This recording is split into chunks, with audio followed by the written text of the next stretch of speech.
Teman-teman semua, kasih saya waktu 6 atau 7 menit supaya teman-teman paham hukum pajak. Nah, di sini ada hukum-hukum di Indonesia. Itu ada hukum perdata dan ada hukum publik. Hukum perdata itu apa? Hukum perdata itu menurut Suryono Sukanto adalah hukum yang membahas antara individu atau antar badan hukum, atau individu dengan badan hukum. Jadi, negara cuma mengawasi saja. Contohnya apa? Kalau ada jual beli, utang piutang, hukum waris, termasuk hukum perkawinan, itu semua adalah hubungan antara individu dengan individu lainnya. Itulah yang disebut hukum perdata. Yang kedua adalah hukum publik. Hukum publik menurut Caste Council adalah hukum yang mengatur hubungan antara negara dengan alat-alat perlengkapan negara atau antara negara dengan warga negaranya. Nah, contoh hukum pajak itu posisinya ada di mana? Kalau hukum perdata tadi mengatur antar individu, sementara pajak itu mengatur hubungan antar negara dengan warga negaranya, maka pajak itu masuk ke hukum publik. Di dalam hukum publik itu ada apa saja?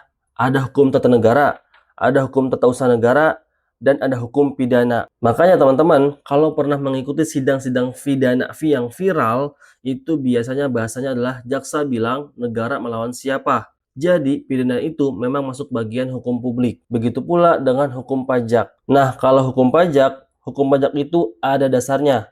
Dasar pemungutan pajak itu ada di pasal 23A Undang-Undang Dasar 1945. Di situ disebutkan bahwa pajak dan pungutan lain yang bersifat memaksa untuk keperluan negara diatur dengan undang-undang. Artinya apa? Artinya pajak itu harus diatur dengan undang-undang. Para founding fathers kita juga sudah menyadari bahwa negara ini tidak bisa running meskipun punya sumber daya alam yang banyak, tapi tetap butuh pajak. Nah, hukum pajak sendiri ini dibagi dua, yaitu hukum formal dan hukum material. Hukum formal itu apa? Buat teman-teman yang muslim, saya kasih contohnya begini. Kalau mau sholat, itu harus wudhu. Kalau tidak wudhu, betapapun hebat dia baca bacaan sholat, itu tidak sah. Itu namanya ketentuan formal.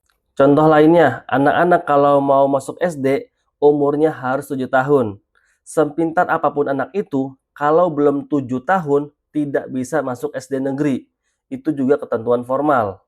Kalau ketentuan material, itu adalah materinya. Misalnya, anak ini sudah bisa baca tulis atau belum, itu materinya. Nah, dalam kaitannya dengan hukum pajak, hukum formal itu mengatur tentang siapa yang harus dipajaki, bagaimana cara memajakinya, cara daftar NPWP itu bagaimana, cara bayar pajak itu bagaimana, bayar pajak tanggal berapa, itu semua adalah hukum formal. Hukum formal ini salah satunya diatur dalam Undang-Undang KUP. Yang akan saya bahas adalah KUP. Apa itu KUP? KUP adalah ketentuan umum dan tata cara perpajakan.